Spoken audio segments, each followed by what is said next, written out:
Greetings. This is Susan Miller, your instructor, and we're picking up on talking about behaviorism. This time we're going to talk about instrumental learning or operant theory, but it's a different school of thought than the classical conditioning we talked about. The faces you see on the screen are three popular theorists. I want you to get familiar with them a little bit. We're mostly going to talk about Skinner today, though. Let me set the stage. First, I want you to imagine your usual drive to work. Whether it is a long one or a short one, do you sometimes arrive there and not remember anything about the drive? What's going on? Why does this happen? That you're probably saying, well, I do it every day and it's a habit. The nature of a habit, particularly successful habits, is that we are unaware of the stimuli and they're automatic. They're under the control of the stimuli and we're not aware of this. Second, I want you to tell me if you've ever started out to go to the store, or drop the kids off at school, something like that, and found yourself on the way to work. This time, the occurrence is one of a habit that is creating failure. So what could you do to avoid going to work on your day off when you intended to go play golf? And if you adopt that strategy, you would soon be unaware of it, but would you not go to work on your day off? Can you get rid of those habits? Behavioral theory accounts for habits. Think about when you drive to work, you arrive there almost automatically. Certain stimuli have gotten associated with certain behaviors until these become habitual. And many behaviorists view learning as an association between events. And we'll talk more about that as we proceed.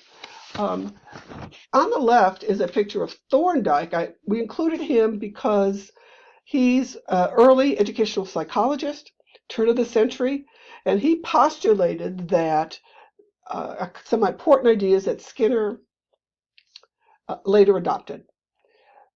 He was looking for laws about human behavior, and now we know there are no laws. There might be some principles, things that are probably likely to happen, but there are no laws. And his idea was that behavior, either the increase of a behavior or the decrease of behavior, is associated with events that follow a behavior. So you might be familiar with the law of effect. Responses to the environment that lead to satisfaction or pleasant stimuli are strengthened. Responses that lead to discomfort or unpleasant stimuli are weakened. That kind of makes sense. If something results in a pleasant outcome, we're more likely to engage in that. Something leads to an unpleasant outcome, we're less likely to repeat that behavior. So those are the ideas that Thorndike is associated with.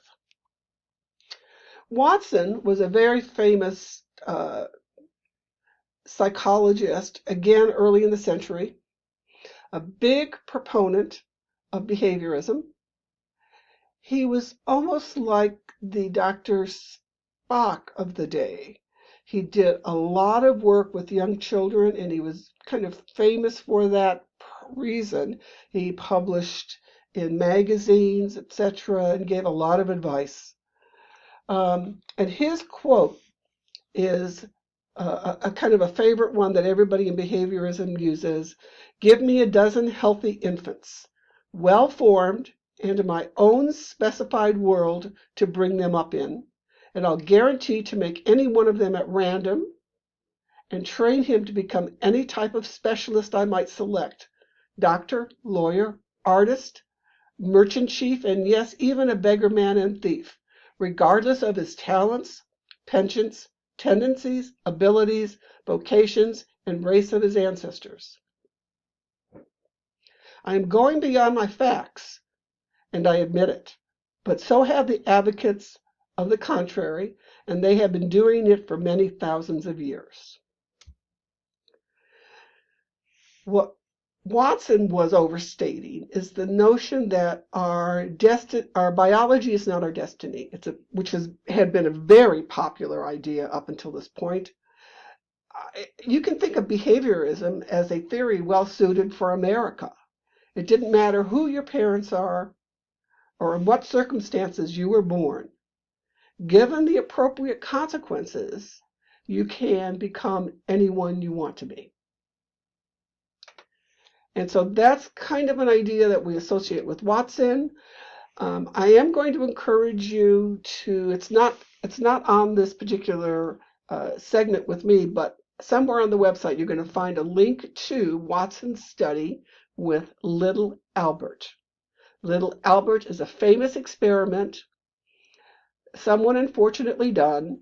I think we have a YouTube downloaded from a video downloaded from YouTube that you can take a look at and understand a little more about Watson's experiment.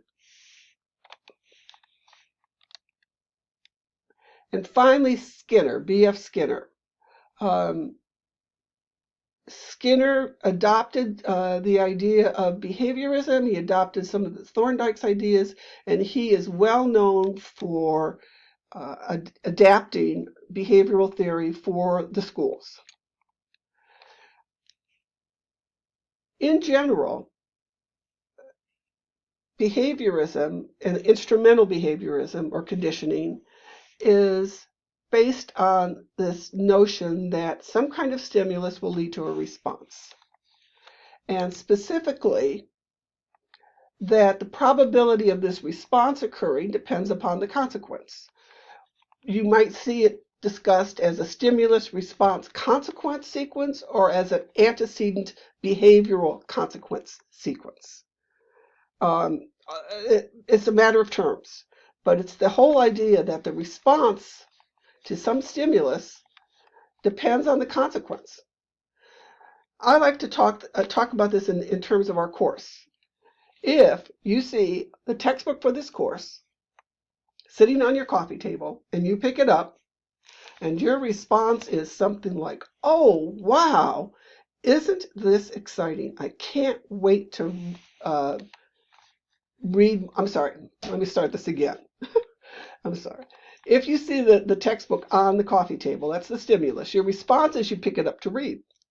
Your consequence, if the consequence is, "Oh, I really like this. This is enlightening. It's going to be so helpful for me in my life."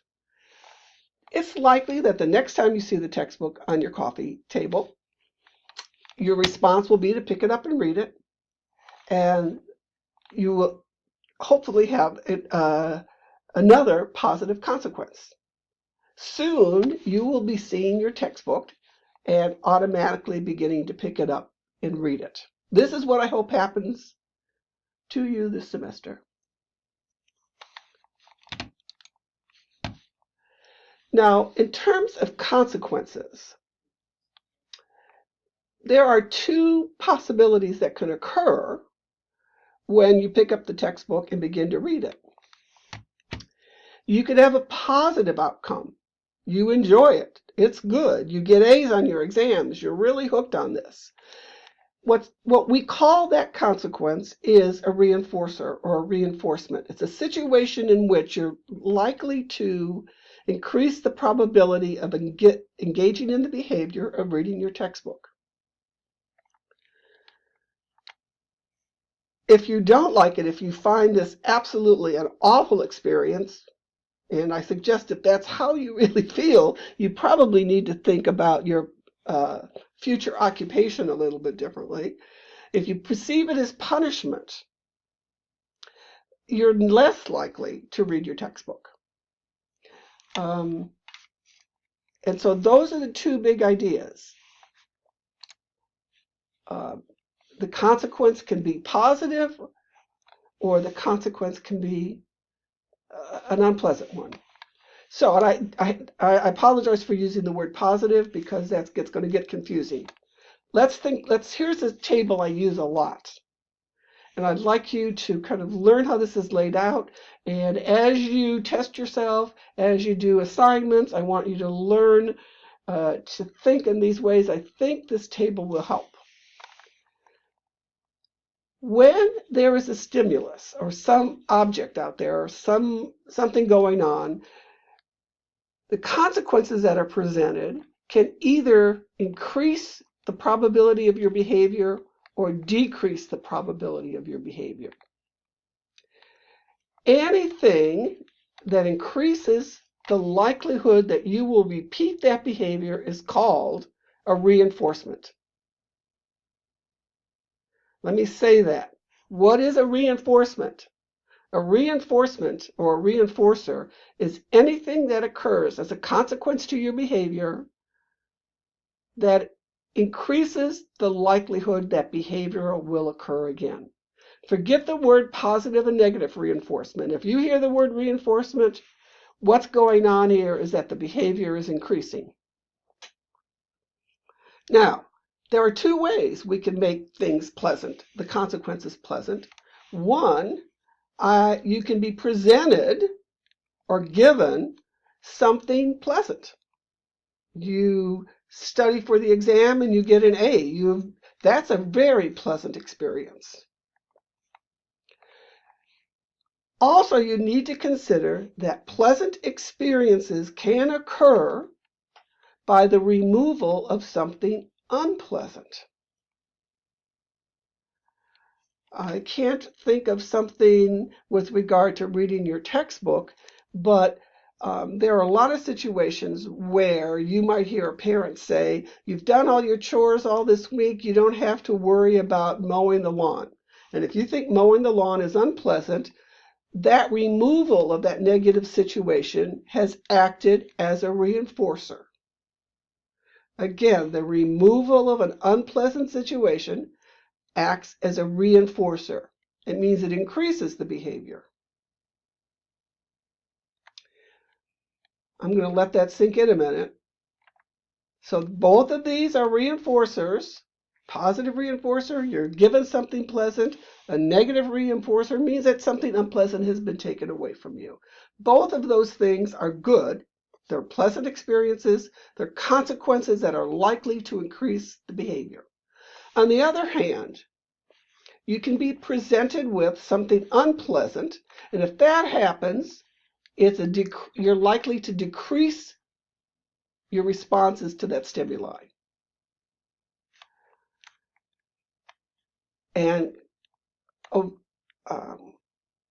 the other hand, if you're given something, if something pleasant is removed, that also acts as a punisher. A punisher is anything that decreases the likelihood the behavior will be reinforced. Will occur again. So let's take the behavior of speeding. There's way too much speeding on our highways, and our government wants to decrease people speeding. They want to decrease the behavior.